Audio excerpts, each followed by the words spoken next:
Hi, Pastor Skip here. Well, I can't be with you this weekend, but I'm thrilled to welcome our guest speaker. Dr. Stephen Collins and his team have been digging around in Jordan, north of the Dead Sea, for 15 years, excavating what is believed to be the location of the biblical city of Sodom. He is the author of several fascinating books. We have some of them here at Parchments, and he's also the Dean of the College of Archaeology at Veritas International University. So whether you're joining us for service online or in person at one of our campuses, I know you're going to love hearing Dr. Collins' message, entitled Biblical History, Fact or Fancy. Please join me in welcoming him. 4th of July, man. Hey. Some of you look so familiar. I mean, you take your mask off, I wouldn't recognize you, but all right. Matt was going to come out and take my flag. All right. Well, it's really good to be here, even under these kind of odd circumstances.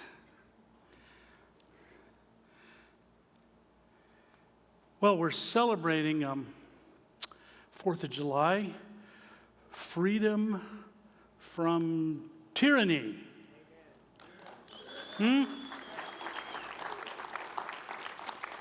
And sometimes history repeats itself.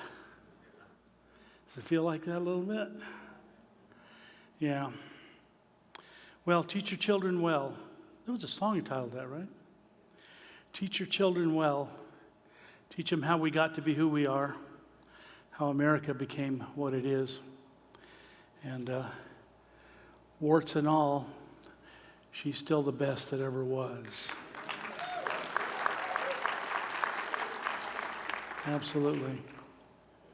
Well, as Pastor Skip said, my presentation tonight is called Biblical History, Fact or Fancy.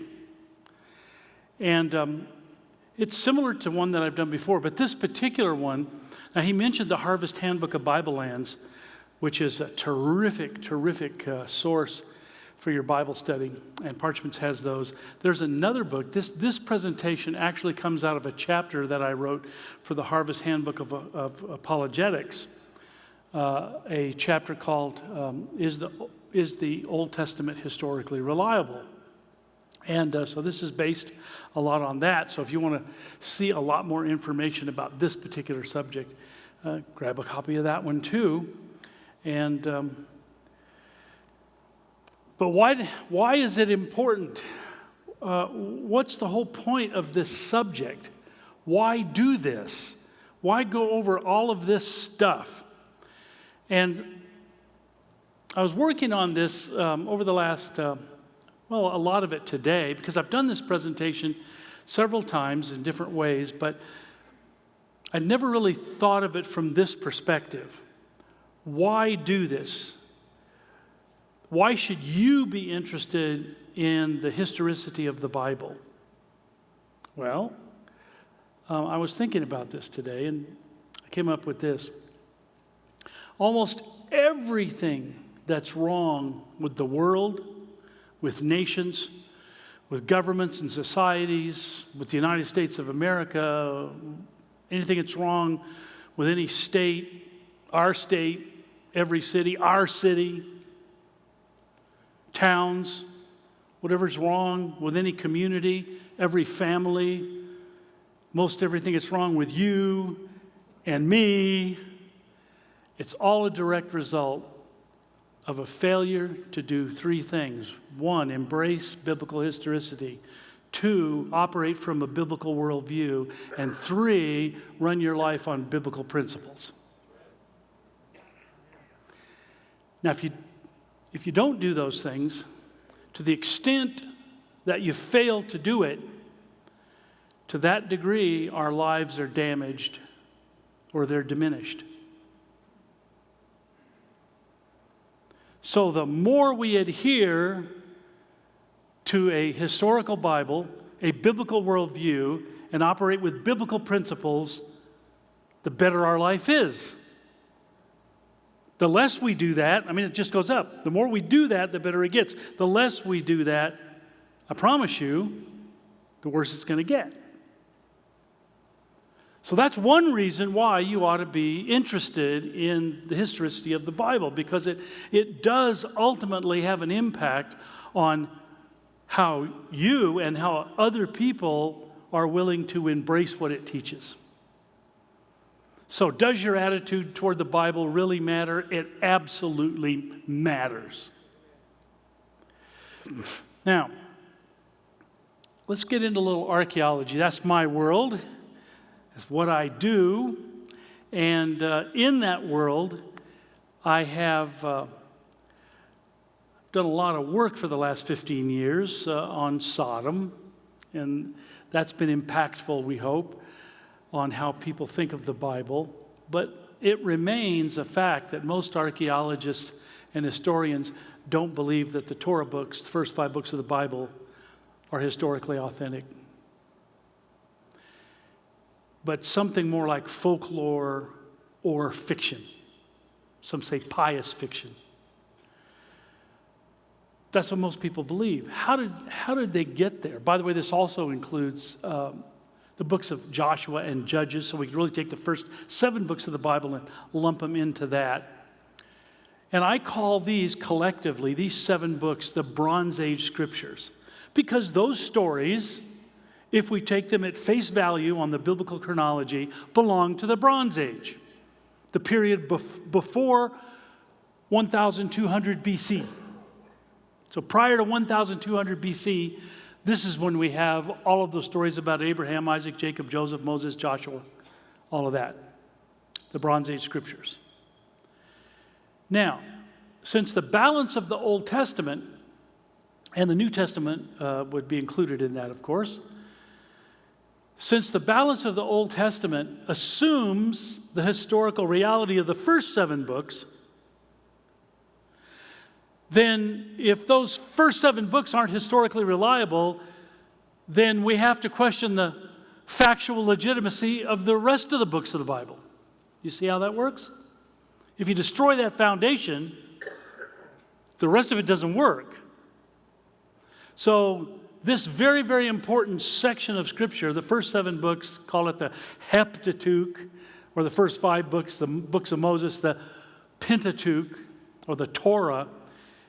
If those books are not historical, then the rest of the concepts and ideas and history presented in the rest of the Bible doesn't hold up. It's as simple as that. Now, here's something that scares me. Some top pollsters, I'm talking about Gallup and Barna and some of those, are reporting that upwards of 60% of Christians between the ages of 18 and 25, these are people who attend church, don't really think that the Bible is historically reliable necessarily. It's not important to them. Now that scares me. Not a lot of things frighten me, but that scares me to death. Because that is a reality that's taking us somewhere that I really don't want to see us go as a civilization. For most scholars and much of the general public, it's doubtful that Adam and Eve, Abraham, Isaac, Jacob, Joseph, Moses, and Joshua, that any of those ever even existed at all. It's just not important to them. Or for most scholars, they just didn't exist at all. They're just part of fantasies. Let me just give you a couple of quotes. And this is typical of Old Testament scholarship and archaeological scholarship regarding the Torah literature. Here's what Niall Slimke says. He says, the patriarchal narratives are fiction, not reality. That world, he says, does not represent a real world. It stands outside the usual representation of time and space. As a matter of fact, neither the narratives nor their world can be dated to any precise period. By the way, you know where I first found this book? Bibles Plus.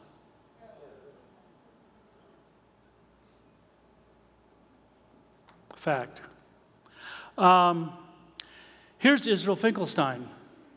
Now, I know Israel pretty well. I go to his papers at ASOR. He goes to mine.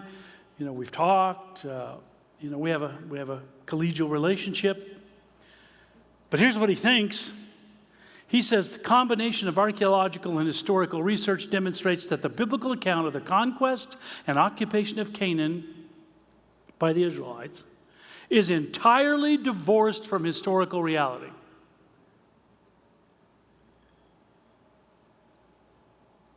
There you go. Well, that's what we're dealing with. Now, one of my favorite people on the planet is Ken Kitchen. Ken is Professor Emeritus Egyptology and Near Eastern Studies, University of Liverpool, and takes the Bible seriously, and he really likes to get under the skin of those who don't take the Bible as history. And here's one of the things that he says. He says, increasingly extreme views about the Old Testament writings have been trumpeted loudly, and all manner of gross misinterpretations of original first-hand data are now being shot forth to prop up these extreme stances, regardless of the real facts. And so we must firmly say, your fantasy agendas are irrelevant in and to the real world, both of today and of all preceding time back to remotest antiquity. Get real, or alas, get lost. I love that. Those who don't take the Bible seriously as history really need to get into the real world or get lost. After our second dig season at el-Hammam, a staff writer for the Wall Street Journal wrote a front page article, front page on our dig. And a lot of that article is very critical of what we were doing. And one of the criticisms that was quoted up in that article from William Deaver from the University of Arizona, he aimed this at me. He said, no responsible scholar goes out with a trowel in one hand and a Bible in the other. To which I responded. What I say to Dr. Deaver and other people who try to minimize the amount of historical literature in the Old Testament, we call them minimalists. What I say to the minimalists is, no responsible scholar can go digging in the Holy Land without a trowel in one hand and a Bible in the other. I mean, that's the way it needs to be. You can't ignore a piece of literature or a collection of literature as vast as the Old Testament is and not make reference to it in doing archaeology in that part of the world. It's a dumb thing to do.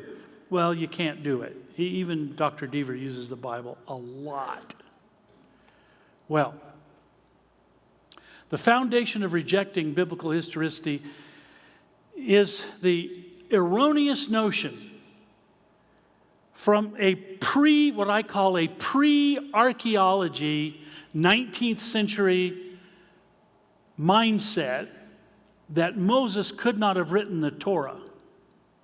This happened in the late 1800s, mainly between 1850 and the late 1890s. Some scholars were looking at the Old Testament, particularly the Torah, and saying there's no way Moses could have written it, and they had a whole litany of reasons why Moses couldn't have written the Pentateuch. Let me give you just one.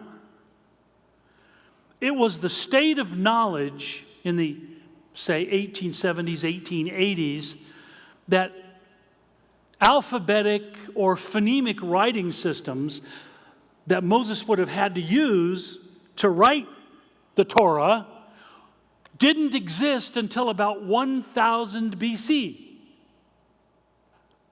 Now, since Moses was about 400 or 500 years before that, it seemed logical to them that, of course, since the alphabet wasn't invented until about 1000 BC, Moses couldn't have written anything in an alphabetic script like the Torah.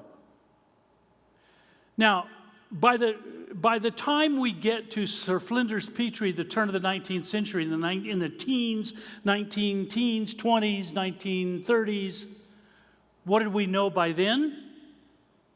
That the alphabet predated Moses by at least 300 to 400 years. back to around 1700 or 1800 BC. There was no problem. And by the way, I'm not going to do it tonight, but you can go down that whole list of reasons they brought forth to say that Moses couldn't have written the Pentateuch, because every single one of those, within 50 years, by the 1950s, was completely knocked down, completely destroyed. So my question based on that is, if this outmoded theory, and we call it a JEDP theory or the documentary hypothesis, if it's been exploded by archaeological evidence, why still do the vast majority of Old Testament scholars still hold to this theory? Why would they do that? If they know, and you can get them in a room and you can just simply slice and dice their theory up before their eyes, there's nothing they can do about it because it doesn't have a single leg to stand on, yet they still believe it. They hold to it tenaciously. Why? Well, the answer to this question is unfortunate, but it's also pretty simple. They can't allow the Bible to be factual because what it teaches interferes with their personal lifestyles or agendas. Thus, they are perfectly willing to suspend reason in favor of doing their own thing. The Bible has a word for that.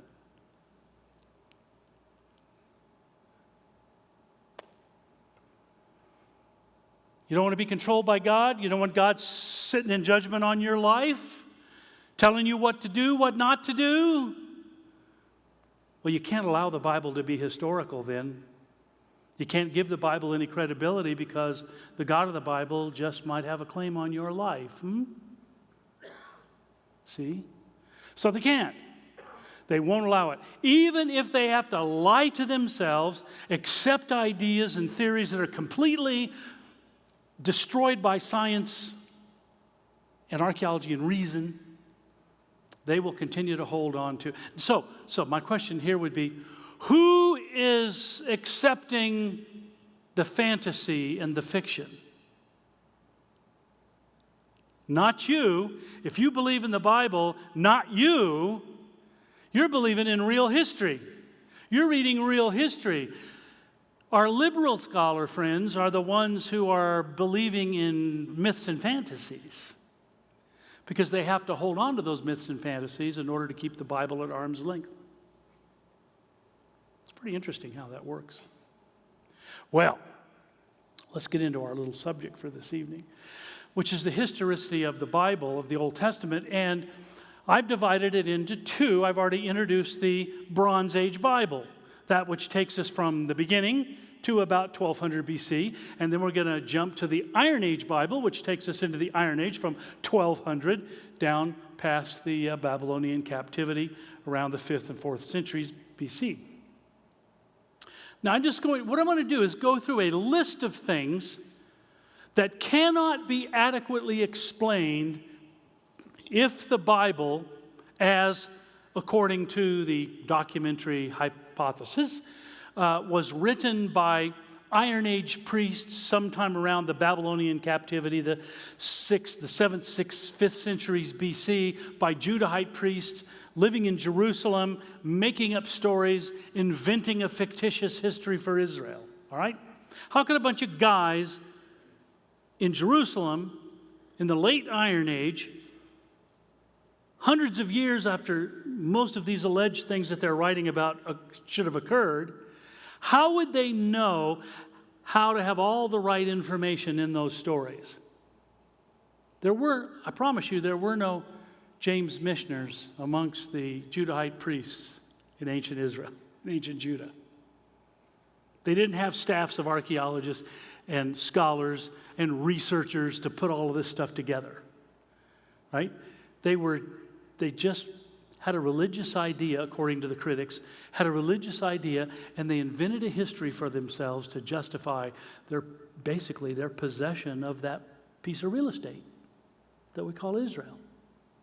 So, what kinds of things exist in the Bronze Age scriptures that would totally overturn the idea that Iron Age Judahite priests might have made the whole thing up.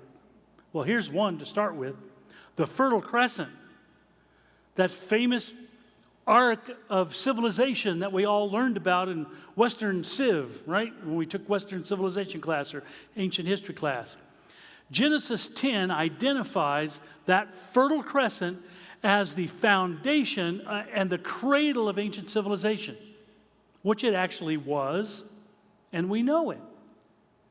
And so there it is presented. Where did Abraham come from? He is a Mesopotamian. How does he get to Jerusalem? How does he get into the Holy Land and meet Melchizedek and all that? He comes over the Fertile Crescent. He starts way over there. Now for you, it's going, I guess, this way. From way down there, Ur of the Chaldees, up over to Haran, down into Canaan, like that. He follows the whole Fertile Crescent. Well, there it is. So the Bible is giving us not only the right history, but the right geography as well. And there it is, and we'll draw the crescent. There it is. And the Bible gets it exactly right. Abraham's covenants. Now this is important because it's a little fine detail that could get missed easily. It's a perfect place for what we call an anachronism to appear in the text. Abraham's covenants with Yahweh, Genesis 15 and 17, and Abimelech in Genesis 21, match the unique structure of Middle Bronze Age treaties and contracts, not those of any other period. Because contracts and treaty structures change dramatically period to period. Early Bronze Age ones don't look like Middle Bronze Age ones, don't look like those of the Late Bronze Age, and don't look anything like the ones in the Iron Age. So when they write of Abraham's covenants, all of a sudden these covenants just coincidentally look exactly as they're supposed to look, structured exactly as they're supposed to be structured for the Middle Bronze Age period of the 18th century BC? I don't think that's accidental. Why? The only way to explain it is these are eyewitness or near eyewitness accounts of the events in question that were written in the time frame of the Middle Bronze Age. Here's another one. Sodom, this is my bailiwick. Sodom and the cities of the Kikar. Sodom has been discovered. We've now done 15 seasons of excavation. It's a huge city. It's got satellite towns. It's all exactly as the Bible describes it. It has a massive fortification system. It has residential areas, administrative areas. It has a big palace that we're excavating for the last 3 or 4 seasons, temples. It was destroyed by a catastrophic meteoritic airburst event. And the Bible in Genesis 19 says by burning stones, or be brimstone, but really burning stones, and fire from Yahweh out of the heavens. And that all happened toward the end of the Middle Bronze Age. That's all archaeologically, scientifically confirmed. Well, most scholars, and I'm not going to talk about it in detail tonight, but most scholars doubted if Sodom ever really existed at all.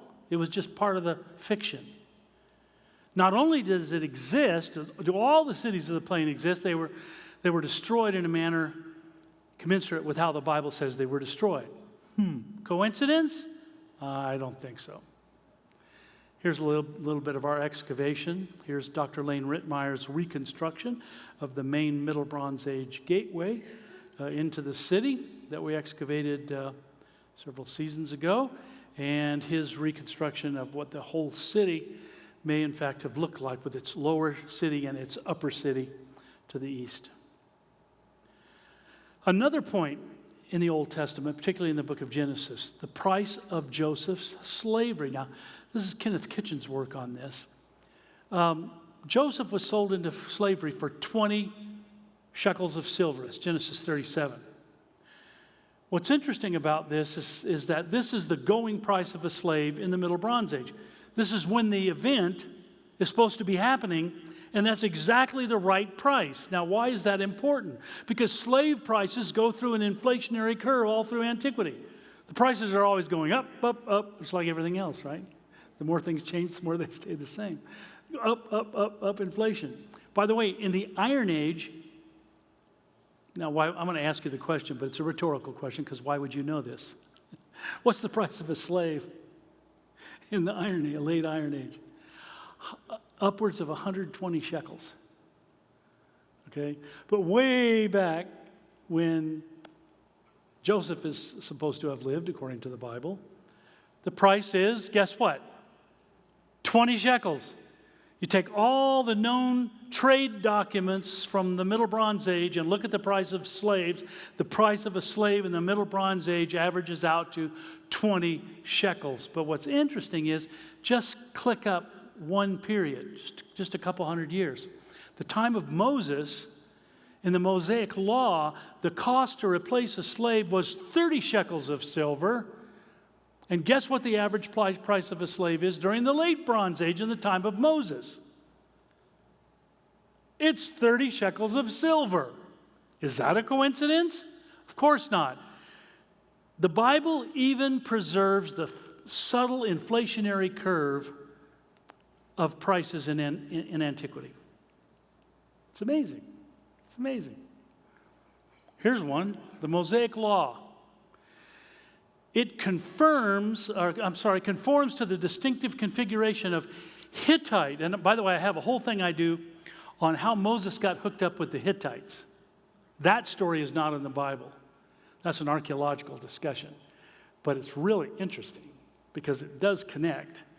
But the Mosaic Law conforms to the structure of Hittite treaties and contracts of the late Bronze Age and no other time frame. So the Mosaic Law is exactly structured to the right period, and it just so happens that the only other people in antiquity who write history very much like the Israelites, in a cause and effect, forward-moving, moralistic way, are the Hittites. Hittites have a very similar view of how history works and flows. And it's interesting that Moses' law code conforms to the late Bronze Age structure of Hittite treaties. And how in the world would a late Iron Age Judahite priest making up a fictitious story know that? Do that. How do you do that? You don't. Well, for Exodus events, Egypt's, and I wrote a book on this called Let My People Go. You ought to get it, because if you have insomnia, it will cure it, I promise. Egypt's mighty 18th dynasty collapsed as a result of the Exodus events. Plagues, plundering of Egyptian wealth, loss of large labor force, decimation of its northern forces, loss of Pharaoh himself. Those 5 terrible things converged at the time of the Exodus to bring Egypt to its knees. And in fact, historically, in the time of Thutmose IV, the great 18th dynasty collapsed. That's the only collapse in that 300-year period where the Exodus could possibly have occurred. There's only one collapse. That's it. And it occurs during that little tiny slice of time during the late Bronze Age. It's exactly what one would predict if the Exodus actually occurred. In fact, Egyptologists have a very difficult time explaining the collapse of the great 18th dynasty, the greatest dynasty in the history of Egypt. Why it collapsed, nobody really knows. There is a little footnote in most of those articles and chapters on that collapse that they were suffering, at least partially, from significant plagues. You have to always read the footnotes. What are they thinking? Well, guess what? It looks very much like what the Bible says. Here he is, by the way. This is my guy, Thutmose IV, Pharaoh of the Exodus. How many rulers from the Bible, how many people from the Bible can you look into their actual face? He looks a little on the beef jerky side, but there he is, Pharaoh of the Exodus. I think Moses looked into that face when he said to him many times, "Let my people go." I think that's pretty cool. The Exodus itinerary. Now, this is not a bombshell necessarily, but I think it's important. The Exodus itinerary in Numbers chapter 33 takes us from town to town to town. As the Israelites come out of Egypt and go to Mount Sinai and wander around in the wilderness and eventually wind up, at Mount Nebo and then going on to the plains of Moab, all of that All of those towns that are mentioned in Numbers 33 of the Exodus itinerary of Moses and Joshua are found, same names, same towns, in the same order on the Egyptian map lists of the New Kingdom from the late Bronze Age, from the time of Moses and Joshua. And by the way, you could add to this. Why does Moses, when he talks about the Transjordan, the east side of the rift, when he talks about that geography, why does Moses always list the towns and cities in that location from south to north? Because where did he grow up?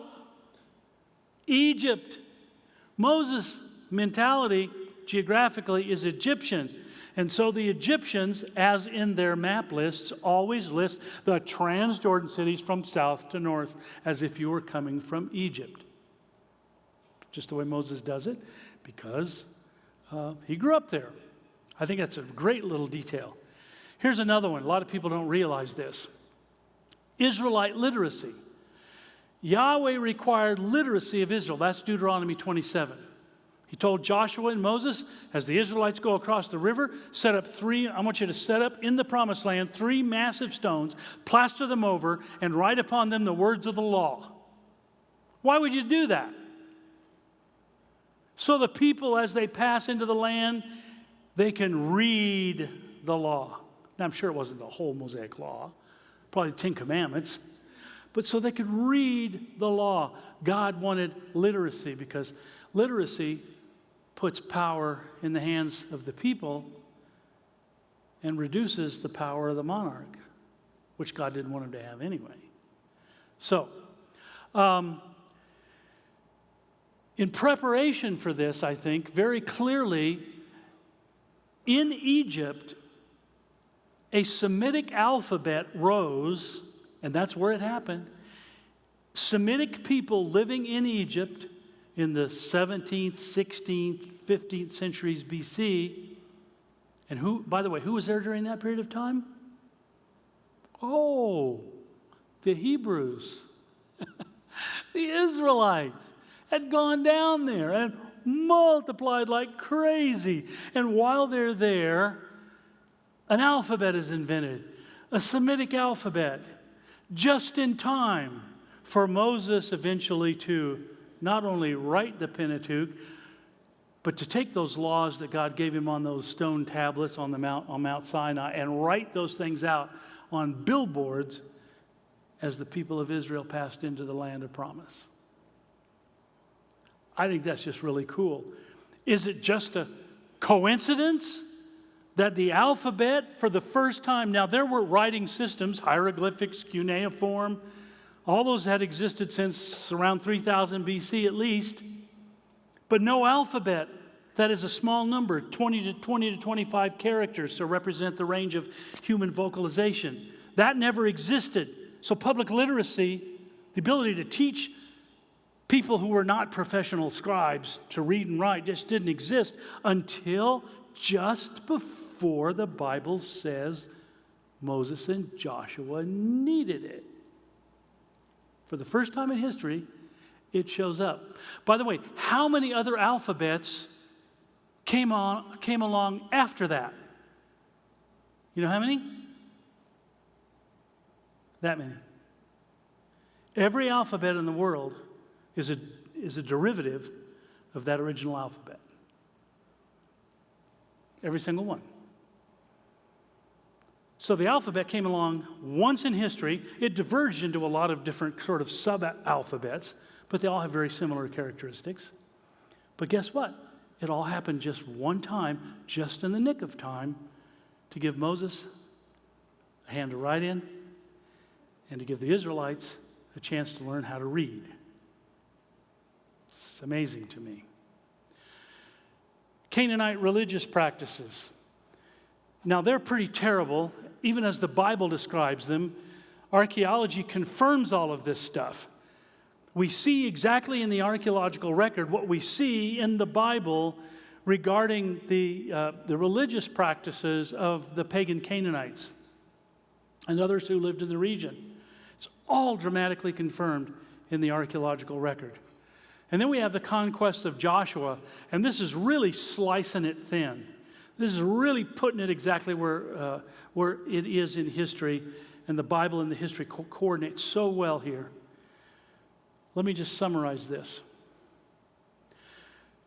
God had promised to Abraham, Isaac, and Jacob, and Moses and Joshua that he was going to bring them into a promised land of Canaanites and Hittites and Amorites, and guess what? Egyptians and Egypt are never mentioned. But when you realize that during the century and a half, actually, prior to the Exodus occurring and prior to Joshua's conquest of Canaan, Canaan was completely and totally locked down by the Egyptians. It was part of the Egyptian empire, and it was loaded with Egyptian troops. God promised Joshua he's going to come into a land without Egyptians. And no Egyptian troops are ever mentioned in the book of Joshua. He never encounters an Egyptian troop. Well, what happened? Remember I said the collapse of the 18th dynasty? All those plagues, all those terrible things that happened to Egypt. What's the first thing Egypt did when all those bad things happened? They withdrew from their Asiatic provinces. They came right out of Syria, right out of Canaan, went back licking their wounds in Egypt, leaving Joshua with an Egyptianless Canaan.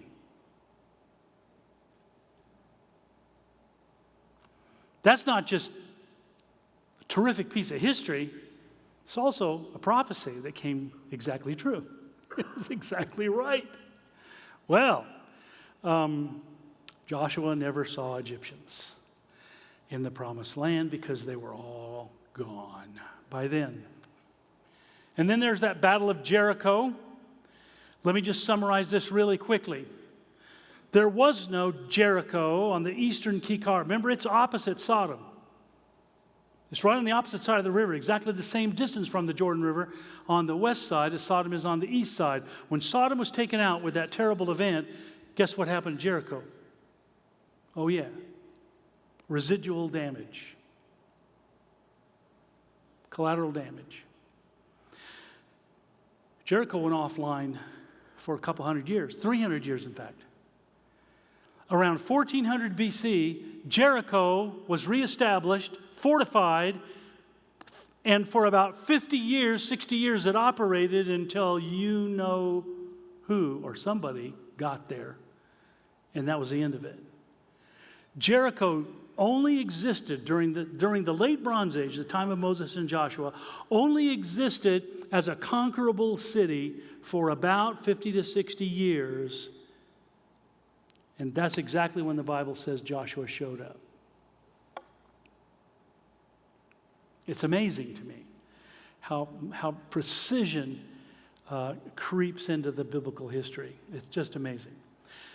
The people of Israel then also show up on what's called the Israel Stela, which is actually the Merneptah Stela. He is the son of Ramesses the Great in the 13th century. Now this is about 110 years or 20 years after the Exodus and after the conquest.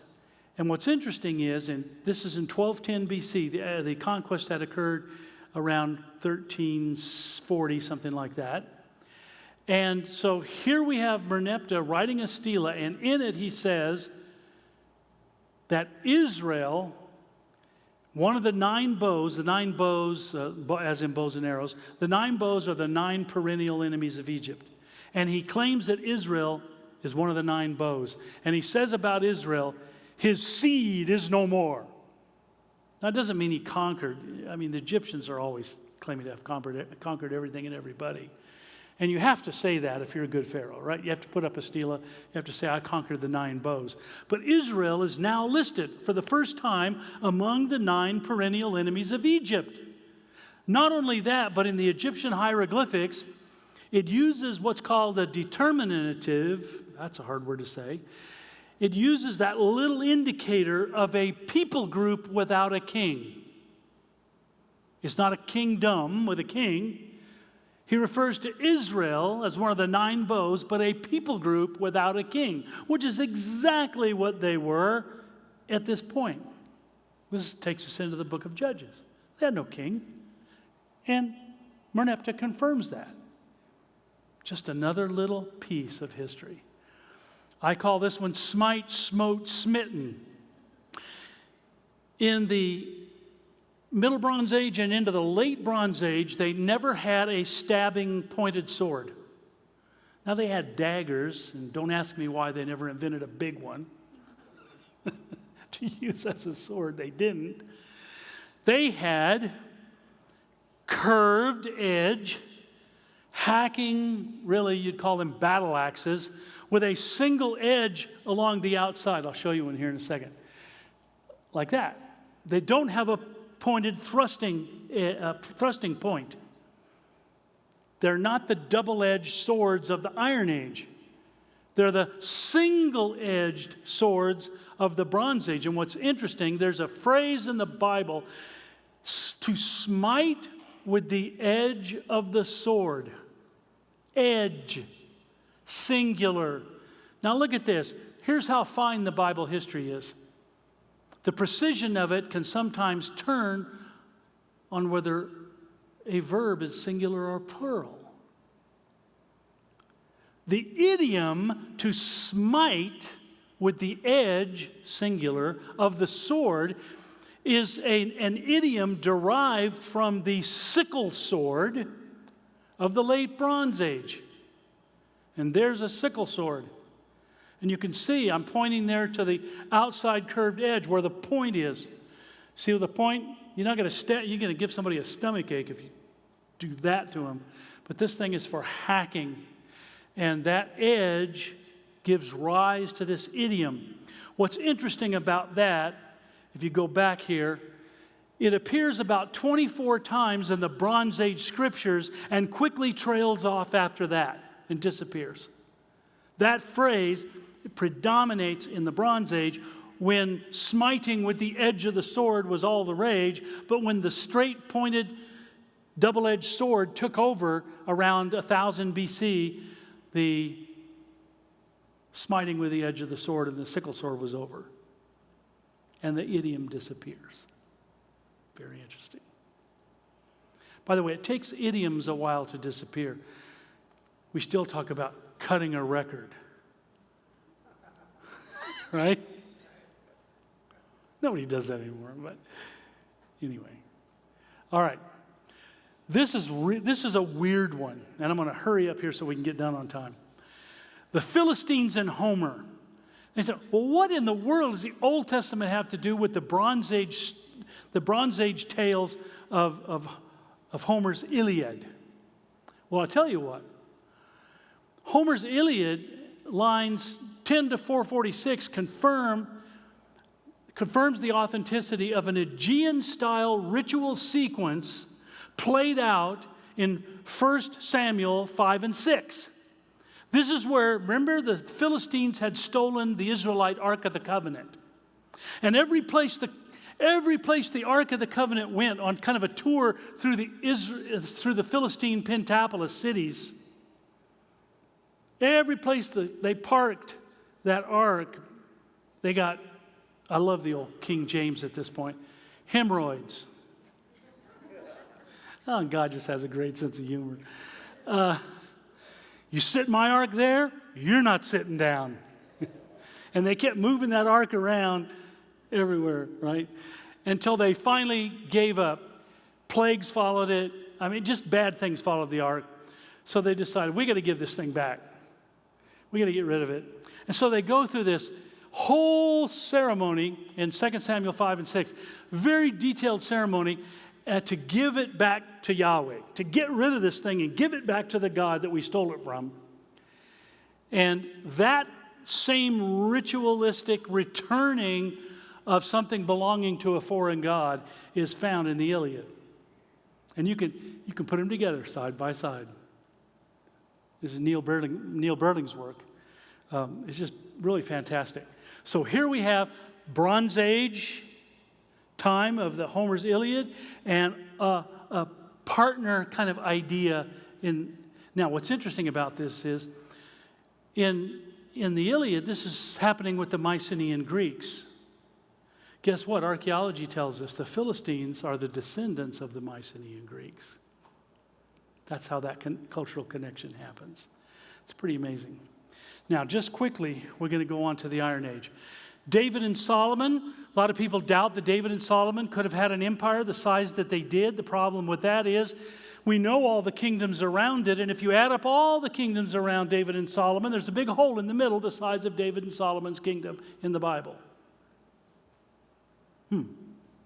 So even if we didn't have the Bible, we would predict a kingdom in that void.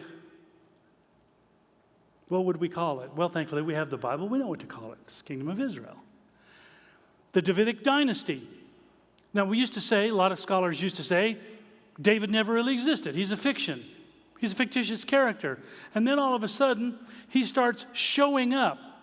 We have the Tel Dan inscription referring to the house or dynasty of David. We have the heights of David referred to in an Egyptian inscription. Here's the Beit David. Beit David, the house of David, on the Tel Dan stela, this Aramean inscription. Solomon's wealth. Remember in the Bible, in 1 Kings and 2 Chronicles, we have Pharaoh Shishak coming in and attacking and taking captive all the wealth of Solomon from the temple at the time of his son Rehoboam. And of course, all of this wealth is taken off to Egypt. This is kind of a depressed time in Egypt, but what's interesting is 1 year after Shishak or Shawshank I got back to Egypt after plundering Solomon's wealth, he died. And his son became Pharaoh, Ozorkon I. His son becomes Pharaoh, and guess what? He gives more than 383 tons of silver and gold as gifts to the temples of Egypt. Where in the world did Ozorkon all of a sudden get all of this wealth? Well, Ken Kitchen says it's pretty obvious. He probably got it from Solomon's temple. So there it is. Hezekiah and Sennacherib. Hezekiah is mentioned on the prism of Sennacherib. It's actually there. Sennacherib is claiming to have conquered 46 fortified Judean cities, Jerusalem being one. By the way, what happened to Jerusalem? Remember the angel of the Lord decimated the army of the Assyrians and they couldn't attack? For every one of those 46 cities except Jerusalem, he says, I laid siege and I conquered. I laid siege and I conquered. He gets to Jerusalem, I laid siege. That's it. He laid siege, all right, but he didn't take Jerusalem. And we know from the Bible why, because he was unable to take it because his army had been decimated. What's interesting, there's an Egyptian commander in the story in Sennacherib's prism. And that commander's name is he's not mentioned in the annals of Sennacherib, but this guy is mentioned in the Old Testament as Tirhakah, who becomes later the Pharaoh of Egypt, Taharka. Okay? So here we have the Assyrian records and the biblical records complementing each other like this, filling in gaps in the stories together. Here's Sennacherib's prism. In that prism, he says, as for Hezekiah, I shut him up like a caged bird in his royal city of Jerusalem. Daniel and Belshazzar. This is almost our last one here. Everybody always criticized the Old Testament for having, in the book of Daniel, for having Belshazzar as the last reigning monarch in the city of Babylon when it was taken by the Medes and the Persians. Because the annals of Babylon said Nabonidus was the last king. Well, who's this Belshazzar? Well, archaeology started uncovering all kinds of stuff, and now we have these cylinders of Nabonidus, several of them, which mention Belshazzar, my son. And by the way, where was Belshazzar ruling on the night the Medes and the Persians took Babylon? In Babylon. He'd been made co-regent with his pop, and he was the one in Jerusalem when it was taken. The Bible is exactly right. One last one. Lawrence Mikituk, professor at Purdue University, has now positively identified the names of 53 Old Testament characters from a variety of ancient Near Eastern inscriptions on bullae, that's the little result of a sealing, little clay seal, seals, stela, clay tablets, cylinders like the ones we just saw, and prisms, including the name of 16 of the 43 kings of Israel and Judah, all confirmed in extra-biblical inscriptions. That's amazing to me. Well, I'm going to close with Kenneth Kitchen. Couldn't close with a better guy. He says, the theories current in Old Testament studies were mainly established in a vacuum with little or no reference to the ancient Near East. It is solely because the data from the ancient Near East coincide so much better with the existing observable structure of Old Testament history, literature, and religion than with the theoretical reconstructions that we are compelled to question or even abandon such theories regardless of their popularity. Facts, not votes, determines the truth. Well, as I always go back and say to Dr. Deaver, the Bible and the trial do go rather well together. Thank you very much.